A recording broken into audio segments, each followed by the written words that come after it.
Gloria, oo daw, alam niya may babae si Eddie. Sandali lang po. Hinay lang tayo, Aling Gloria.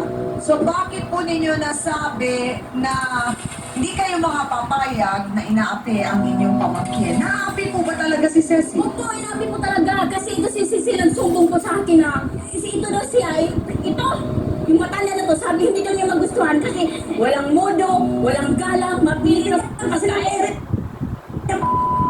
Kasi baka wala mali na alam ko, ayaw talaga na yung, ano na yung parang sipayan, kaya ba, sama ni Ide?